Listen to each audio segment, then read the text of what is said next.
Vem alegadamente de cima. Sobre a reconstituição, que é algo que às vezes também se pode estranhar, uma reconstituição feita um dia, 2 dias, uma semana depois é uma coisa, uma reconstituição feita um ano depois tem de facto bases sustentadas para ser suficientemente credível.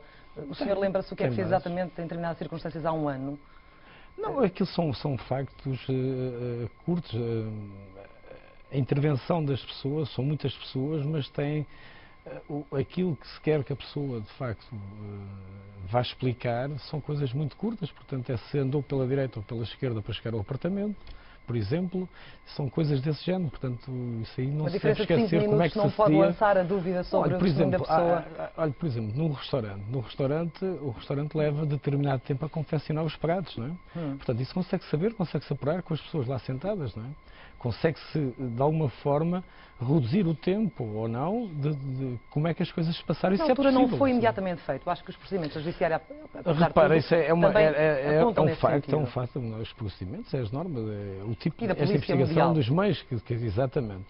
A partir da segunda inquirição, a segunda leva de inquirições, que é aí 10 de maio, por aí, toma-se consciência que é necessário avançar com a reconstituição. Só que o problema da reconstituição naquele local era bastante complicado, atendendo ao número de jornalistas, atendendo a um local um local turístico, tem turistas, tem pessoas que estão ali 7 ou 8 dias a passar férias, era necessário fechar aquilo tudo. E a polícia não conseguiria, num caso tão grave como este, isolar a zona? Nós iríamos pôr, não é só porque é questão de isolar a zona, nós tínhamos que parar o funcionamento do próprio hotel, do estava próprio em causa resort. O desaparecimento de uma criança. Exato, e até o espaço aéreo. Isso foi ponderado.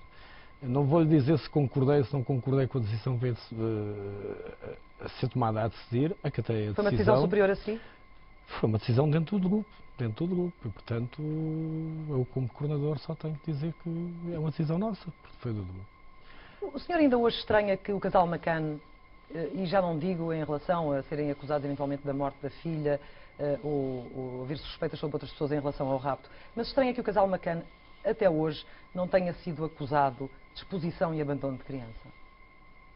Que é em Portugal ou em Inglaterra? Cá em Portugal. É que tanto passaram-se em Portugal. Sim, mas é uma criança inglesa e os pais são também ingleses, portanto poderia muito bem ocorrer em Inglaterra, mas pronto, isso é um problema. Mas tanto em Portugal como em Inglaterra, mas falamos de Portugal. Sabe que a lei portuguesa é mais rígida quanto a isso. Né? Quase que exige um dolo para uma exposição mesmo a um perigo, para essas situações de exposição ao abandono. E acha que houve dolo? A lei inglesa, não, eu não estou a falar em dolo. Se estivermos no campo do dolo eventual, talvez tivessem que prever que poderia acontecer naquelas circunstâncias. Repare que a questão da segurança é interessante, mesmo pensando só na hipótese do rapto, aquela criança não estava em segurança, porque se estivesse em segurança não teria sido raptada.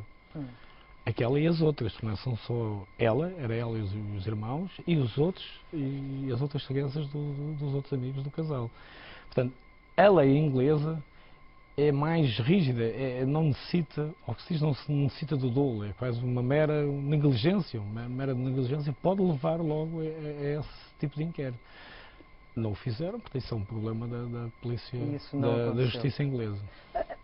É verdade que a polícia britânica não quer que o processo se torne integralmente público? Consegue encontrar alguma explicação para isso? Isso apareceu nos últimos tempos a falarem nisso e, de facto, parece que esteve cá em Portugal o homólogo da polícia inglesa, Leicester, e uma senhora procuradora e também um advogado da SOCA, da agência que trata da criminalidade organizada, em Inglaterra. Portanto, centraliza toda a informação. Estiveram em Portimão, não sei o que é que se terá passado em concreto, o que consta é que isso poderá ter sido levantado essa hipótese. Mas vê isso como uma forma, ou mais uma forma, de eventualmente proteger o casal? Pois, eu não estou aqui a dizer que possam proteger o casal ou não, vejo isso um pouco contrário às nossas normas como um Estado soberano. Não é? Se houve uma cooperação, se houve uma colaboração, porque é que agora querem determinados documentos de volta, quando esses documentos até foram pedidos pela Polícia Judiciária, alguns deles. Não é? Eu ainda não entendi muito bem, porque ouvi declarações suas num sentido e outras declarações noutro sentido. Afinal, qual foi, como é que se deu o relacionamento institucional, naturalmente, entre a polícia britânica e a polícia portuguesa desde o início das investigações? Deu-se muito bem. O relacionamento foi excepcional com a polícia inglesa cá no terreno. Aqui nós damos muito bem, houve uma grande cooperação, colaboração, e eles disponibilizaram todos os meios que tinham à sua disposição, só que parece que depois do tal entendimento que ocorreu entre a polícia portuguesa e a polícia inglesa relativamente à morte da criança, as coisas começaram a mudar em Inglaterra outra vez, portanto começaram a vir os novos avistamentos, as novas situações a que nos desviavam outra vez daquele caminho que estávamos a percorrer naquela altura, que era o de cimentar e solidificar aqueles elementos dos indícios e a prova que já existia. E foi nessa altura que disse que a polícia britânica estava a fazer aquilo que os McCann queriam? Não foi bem isso que eu disse, não foi isso que eu disse e não foi dessa forma. E também não foram declarações, foi um telefonema, como já expliquei, com uma pessoa jornalista, que até é amiga da família, e um telefonema quase no campo pessoal, e que disse, ela pergunta-me por um mail, vinha do Palácio de Buckingham, sobre o desaparecimento, dizia que o desaparecimento era de Lisboa, tinha ocorrido no hotel de Lisboa, eu disse, olha, desculpe lá, não me chatei esta hora da noite com esse mail, eles deviam se preocupar com o entendimento que existe, que é percebermos como é que ocorreu a morte, em que circunstâncias ocorreu a morte e onde é que poderá estar o corpo. Um dos aspectos da colaboração da Polícia Britânica, curiosamente, foi trazer a Portugal dois cães, um para detectar odor a cadáver, outro para detectar sangue humano. Alguma vez este método tinha sido utilizado em Portugal? Não, nunca tinha sido utilizado e não era conhecido em Portugal. E por isso não foi valorizado? A questão da valoração, exatamente. Há uma certa...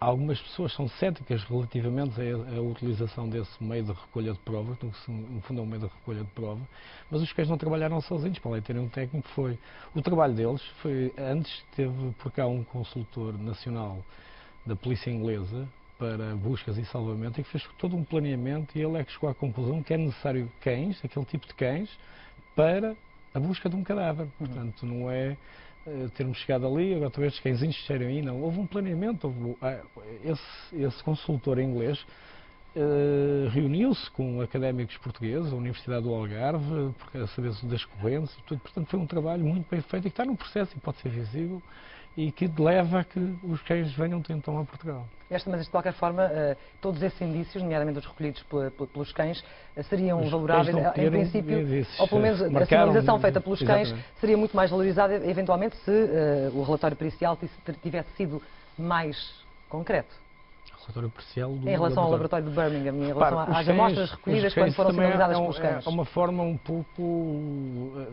mais uma vez está-se a desvalorizar, porque o trabalho dos cães foi corroborado pelo laboratório. Os cães marcavam, um marcava odor de cadáver e o outro marcava sangue humano. E no local, em três circunstâncias, três locais, é encontrado. Por um cão marcado odor a cadáver e outro sangue humano.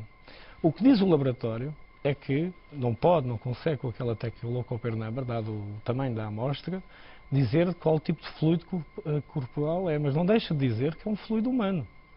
Portanto, corrobora o trabalho dos cães. Até que, repare, na viatura, em que aparece o sangue humano, marcação do sangue humano por parte dos cães e que o laboratório diz na bagageira que é um fluido corporal, também não nos esqueçamos que na chave, onde também está o odor a cadáver, também é marcado sangue e de facto está lá sangue que dá um ADN, perfil ADN do Gerald McCann. Isso pode ter cortado normalmente, não terá nada a ver com a situação, mas o cão marcou, não tem dúvida nenhuma quanto a isso. Portanto, os cães não procuram ADN. Um procurador a cadáver e outro sangue. E eventualmente serão valorizáveis se houver provas mais sustentadas que neste caso, não foram encontradas. Mas tem que funcionar sempre como informação, não se pode ocultar. Como informação complementar e não se pode ocultar, tem que se avançar e tentar perceber o porquê dessas coisas. O senhor tem falado muito de pressões